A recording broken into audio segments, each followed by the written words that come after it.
Assalamualaikum warahmatullahi wabarakatuh.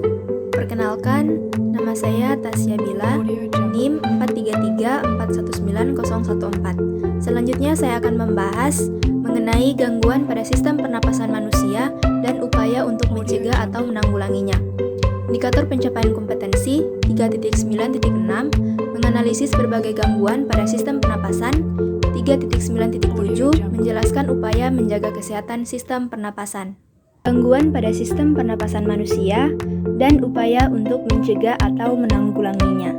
Nah, yang pertama yaitu influenza, yang kedua tonsilitis, 3 faringitis, 4 pneumonia, 5 tuberkulosis atau TBC, 6 asma, 7 kanker paru-paru. Yang pertama yaitu influenza. Nah, influenza merupakan penyakit yang disebabkan oleh infeksi influenza virus. Nah, gejala umum influenza yaitu demam dengan suhu lebih dari 39 derajat Celcius, pilek, bersin-bersin, batuk, sakit kepala, sakit otot, dan rongga hidung terasa gatal. Nah, dengan kondisi hidung tersumbat, penderita influenza akan kesulitan untuk bernafas. Nah, virus influenza keluar dari tubuh seseorang bersamaan dengan batuk dan pilek, kemudian disebarkan melalui udara. Selain itu, virus juga dapat menular ketika seseorang menyentuh permukaan yang terkontaminasi virus. Kemudian orang tersebut menyentuh mulut dan mata. Nah, agar kita tidak mudah tertular virus influenza, sebaiknya kita selalu menggunakan masker ketika berkendaraan dan rajin mencuci tangan dengan menggunakan sabun sebelum makan. Yang kedua yaitu tonsilitis. Secara normal, tonsil atau amandel akan menyaring virus dan bakteri yang akan masuk ke dalam tubuh bersamaan dengan makanan atau udara. Nah, apabila daya tahan tubuh dalam kondisi lemah, virus dan bakteri akan menginfeksi tonsil sehingga dapat menyebabkan penyakit tonsilitis. Nah, gejala dari tonsilitis yaitu sakit tenggorokan, tonsil mengalami peradangan, batuk, sakit kepala, sakit pada bagian leher atau telinga, dan demam. Yang ketiga yaitu faringitis. Faringitis adalah infeksi pada faring oleh kuman, penyakit, seperti virus, bakteri, maupun jamur. Nah, selain disebabkan oleh infeksi virus, bakteri, dan juga jamur, faringitis dapat disebabkan oleh zat kimia yang dapat mengiritasi jaringan pada faring. Nah, orang yang menderita faringitis biasanya disertai dengan radang tonsil atau amandel. Nah, penanganan faringitis yaitu dengan memberi antibiotik dan antifungi untuk membunuh bakteri serta jamur yang menginfeksi faring. Selain itu, tentu harus ditambah dengan mengkonsumsi makanan yang bergizi agar sistem pertahanan tubuh menjadi lebih kuat. Yang keempat yaitu pneumonia. Nah, pneumonia merupakan infeksi pada bronkiolus dan alveolus. Penyebab terjadinya pneumonia antara lain karena infeksi dari virus, bakteri, jamur, dan parasit lainnya. Namun, umumnya disebabkan oleh bakteri Streptococcus pneumonia. Nah, pada paru-paru, penderita pneumonia terdapat cairan yang kental. Cairan tersebut dapat mengganggu pertukaran gas pada paru-paru. Hal ini menyebabkan oksigen yang diserap oleh darah menjadi kurang. Adapun gejala dari penyakit pneumonia yaitu demam, batuk berdahak, tidak enak badan, sakit pada bagian dada, dan terkadang mengalami kesulitan bernafas. Nah, penyakit pneumonia dapat ditularkan melalui udara ketika penderita pneumonia batuk maupun bersin. Nah, oleh karena itu, ketika kita pergi ke rumah sakit untuk menjenguk teman atau saudara yang dirawat di rumah sakit, sebaiknya kita menggunakan masker.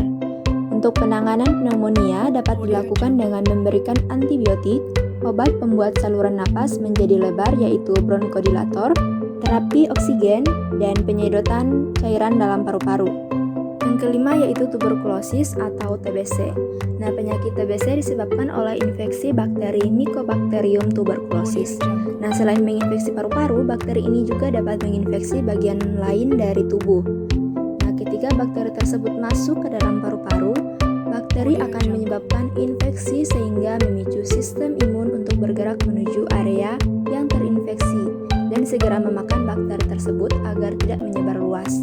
Nah, jika sistem imun lemah, maka bakteri dapat masuk ke dalam peredaran darah dan sistem limfa untuk menginfeksi organ lain.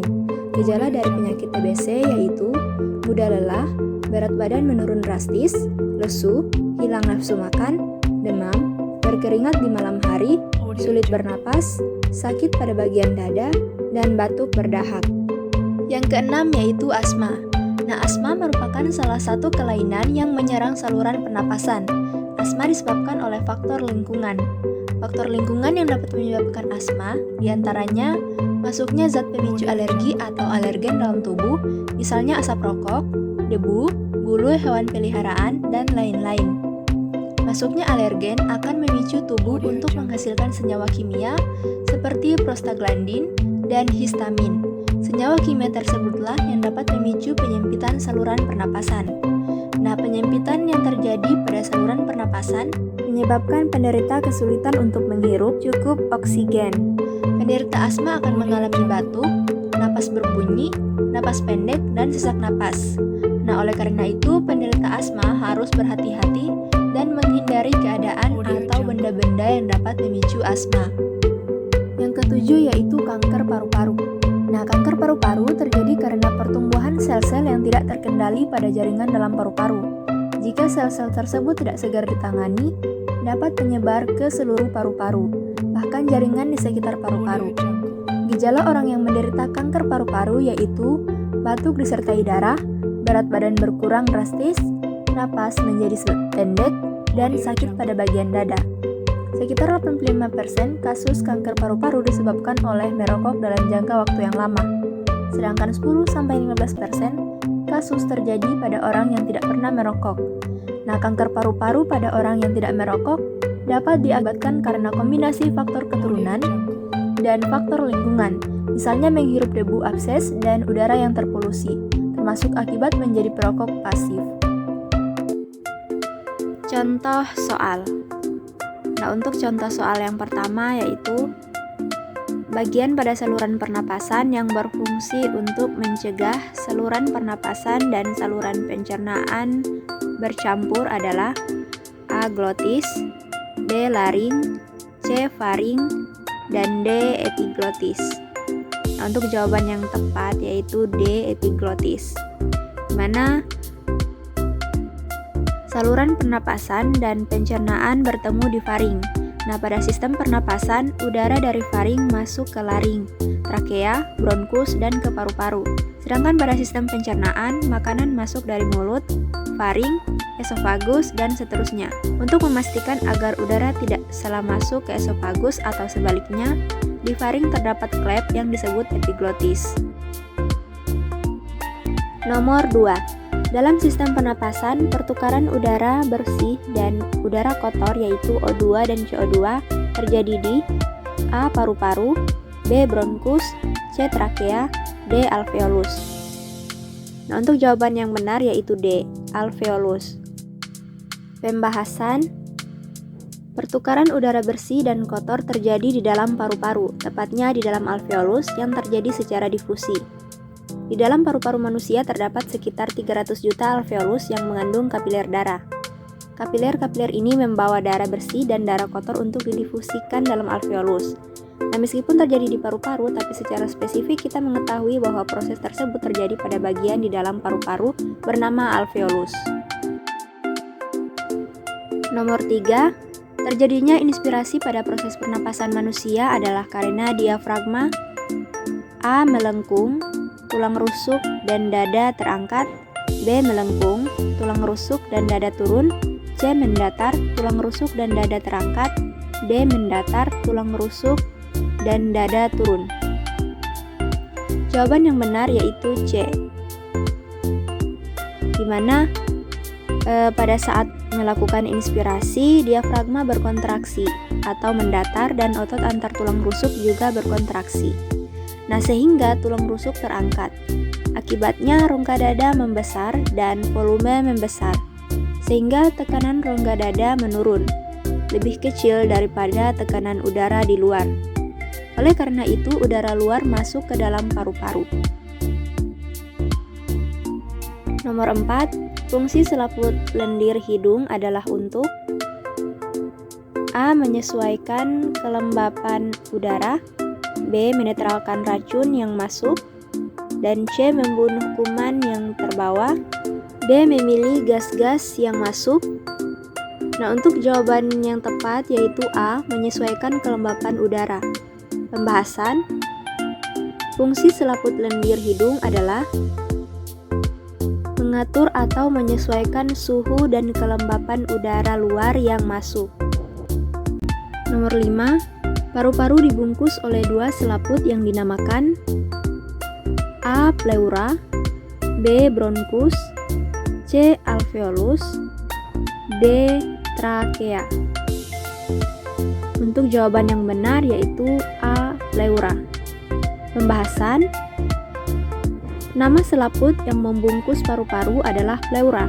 Selaput ini berisi cairan getah bening yang berfungsi sebagai minyak pelumas untuk memudahkan gerakan paru-paru. Bronkus adalah cabang trakea yang ada di paru-paru. Alveolus adalah gelembung paru-paru dan trakea adalah batang tenggorok. Nomor 6. Pada pernapasan perut, udara masuk ke paru-paru sebagai akibat kontraksi dari A. Otot perut, B. Otot rusuk, C. Otot diafragma, dan D. Otot antar tulang rusuk. Untuk jawaban yang benar yaitu C. Otot diafragma. Pembahasan. Pernapasan perut dapat terjadi karena adanya kontraksi atau gerakan otot diafragma. Nah, sedangkan gerakan otot antar tulang rusuk yang berkontraksi atau relaksasi menyebabkan pernapasan dada. Nomor 7. Gangguan pada paru-paru yang disebabkan oleh Mycobacterium tuberculosis disebut penyakit A. TBC, B. Influenza, C. Bronkitis, dan D. Pleuritis. Untuk jawaban yang benar yaitu A. TBC. Pembahasan. Di mana TBC disebabkan oleh bakteri Mycobacterium tuberculosis, sedangkan influenza disebabkan oleh virus influenza.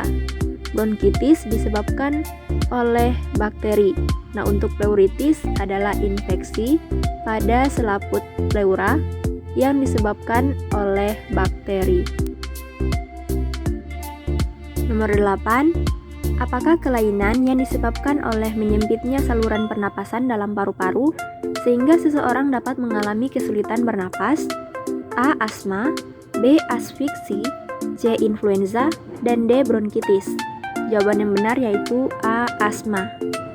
Pembahasan. Di mana asma atau sesak napas merupakan penyakit yang banyak dialami manusia. Asma adalah penyakit akibat adanya penyempitan pada saluran napas. Nah, itu terjadi karena otot polos pembentuk dinding saluran terus berkontraksi. Nomor 9. Paru-paru seorang pasien penuh dengan cairan. Nah, setelah dianalisis, ternyata juga ditemukan bakteri Streptococcus pneumonia. Pasien tersebut terserang penyakit A. Asma, B. Pneumonia, C. Tuberkulosis, dan D. Kanker paru-paru. Jadi jawaban yang benar yaitu B. Pneumonia. Untuk pembahasannya, di mana pneumonia juga dikenal dengan istilah paru-paru basah. Jadi, seorang pasien yang menderita paru-paru penuh dengan cairan dan ditemukan bakteri Streptococcus pneumonia, pasien tersebut terserang penyakit pneumonia. Nomor 10. Berikut ini merupakan upaya dalam menjaga kesehatan sistem pernapasan manusia adalah A. Tidak merokok, B. Berolahraga di malam hari, C. Duduk di dekat perokok aktif, dan D. Saling bertukar masker yang sudah digunakan. Jawaban yang benar yaitu A. Tidak merokok. Untuk pembahasannya di mana upaya dalam menjaga kesehatan sistem pernapasan manusia antara lain tidak merokok, berolahraga di pagi hari, menghindari atau menjauhi perokok aktif, memakai masker dan tidak bertukar masker yang sudah digunakan.